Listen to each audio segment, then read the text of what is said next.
torture. General Moeen Ahmed is the head of the Bangladesh Armed Forces, the man behind emergency rule. The general refused to grant an interview to the ABC, so we turned up unannounced.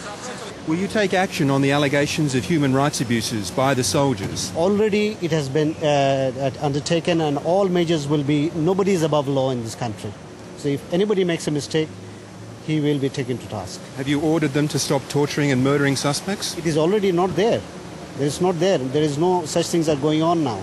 Not at all. There are at least 100 cases, according to human rights groups, of murders since you took power. No, this is not correct. You have to find out the figures. Anybody can say anything, but go and look on the ground and see what is the truth. Thank you. To provide cover from allegations that he carried out a coup, General Moeen handpicked a civilian caretaker government to run Bangladesh. Who runs the government? Is it the civilians or the soldiers? No, it's absolutely a civilian government. It's supported by, as I said, the middle classes, the soldiers, the police. Iftikhar Chowdhury is the army-approved foreign minister. The army plays a role given it by the government. Absolutely. There is no... So they're doing your dirty work for you? No, it's not a dirty work. It's not a dirty work. Army is taking certain actions in terms of the anti-corruption drive, which has full support of the community. There are, by all accounts, as many as 200,000 people who've been arrested. How could that credibly be occurring under due process?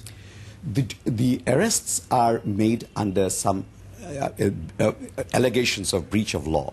Due process begins with the effecting of the arrest, when people are those arrested are brought before magistrates, as is always the case here. The United Nations sees it differently. It recently accused the Bangladesh Armed Forces of using murder as a means of law enforcement. Bangladesh has done better than most countries in the world in these respects. So I can tell you this, and we are proud of our record. You're proud of your human rights record? We are, in human rights, Bangladesh is better than many countries. Name one. Zimbabwe? No, I'm not going to name any. I mean, it is not for me to name foreign countries or finger point. In January, Bangladesh was on a knife edge. As political rivalries were being played out in violent street clashes, Western diplomats were shuttling around the capital trying to mediate. Just before the army hit the streets, the British and American ambassadors each held private meetings with the military chief. Some suspect General Moeen was given a green light to take over. That's an interference with the internal affairs of a country. An ambassador, official speaking, is not supposed to do all these things. I don't believe that my ambassador in Washington can even think of entering into the Pentagon headquarters to discuss American politics. Nurul Kabir is an influential newspaper editor. He says a clique of Western diplomats known as the Tuesday Club interfered in his country's internal affairs. The Tuesday Club is an informal caucus of the big donor nations that meets every week. Its core members are ambassadors from the United States, Britain, Japan, Canada, the EU and Australia. Kabir says the Tuesday Club not only courted military intervention, but campaigned for civilian politicians to accept it back in January. Now, none of the diplomats will agree to talk about it.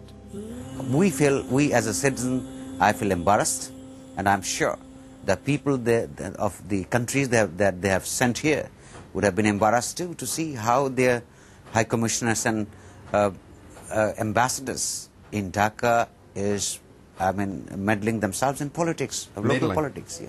You say meddling? Yes, meddling.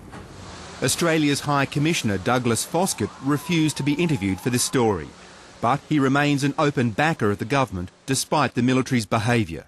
We are happy that all is looking positive for the future, he said. Such is Australia's apparent faith in the current state of affairs in Bangladesh, the federal government is preparing to increase foreign aid from $43 million to around $57 million, a 33% increase. Iftikhar Chowdhury will visit Canberra next week to collect the cheque. It's unclear what, if any, conditions are attached. Has the Australian High Commissioner, Doug Foskett, has he specifically raised with you any of these human rights concerns? Douglas Foskett has been a tremendous ambassador. Is a very good High Commissioner. We have always talked about common interests. Does it include human rights? Ambassadors are not, know that there is sometimes a fine line between interest and interference. They understand this very well. This country is, we would like to be, as we say we are, in charge of our own destiny, in the driver's seat of our own programs, plans. Australians understand and appreciate that very much. General Moeen insists democracy will return to Bangladesh with fresh elections by the end of next year. But he recently raised eyebrows by promoting himself to full general. Many wonder how long civilians will remain in the picture. Generals in Bangladesh have a notorious history of thirsting for absolute power. In a statement tonight, the Parliamentary Secretary for Foreign Affairs, Greg Hunt, said Australia's aid to Bangladesh had been increased in line with its status as one of the poorest countries in the world. Mr Hunt pointed out that Australian aid does not go directly to the Bangladeshi regime, but to reputable organisations like UNICEF and the World Food Programme. Peter Lloyd with that report from Dhaka.